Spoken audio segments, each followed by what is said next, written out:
can't time this with live television, but we have pictures right now of President Biden at Joint Base Andrews getting ready to board Air Force One, go down to Florida. And here you can see the live pictures on your screen. It's the magic of television. Try getting that on your phone. And he's going to Florida to survey all of the damage from Helene. And get this, there is a warning this morning from federal officials that our nation's emergency fund is running low on cash, and we have hurricane season all the way through next month.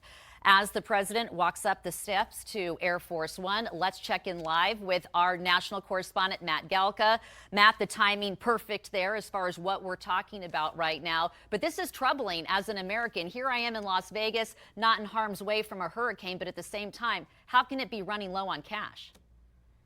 Yeah, it's certainly not the news you want to hear, especially if you're living in the Southeast right now in one of those hard-hit states. The Federal Emergency Management Agency, better known as FEMA, this is the good news. They say they have enough money in the short term, but not enough for the rest of hurricane season. That's the message from Homeland Security Secretary Alejandro Mayorkas this week. FEMA is still tallying up the total damage from Helene as they're delivering food, water, and other supplies to those hardest-hit states in the Southeast.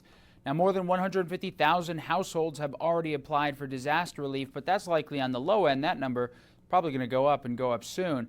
FEMA has around $20 billion to work with for the remainder of the year, and Congress gave the agency the flexibility to spend it more quickly when they passed the short-term funding bill that lasts through December. They did that last week before leaving Washington.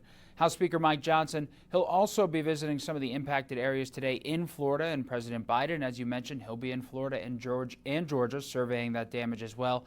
And both Donald Trump and Kamala Harris, they also made some visits earlier this week. Hurricane season runs through November 30th, and we see a lot of these storms in the September and October months. At this point, if they're running out of money, there just has to be the hope that the U.S. does not get hit by another catastrophic storm.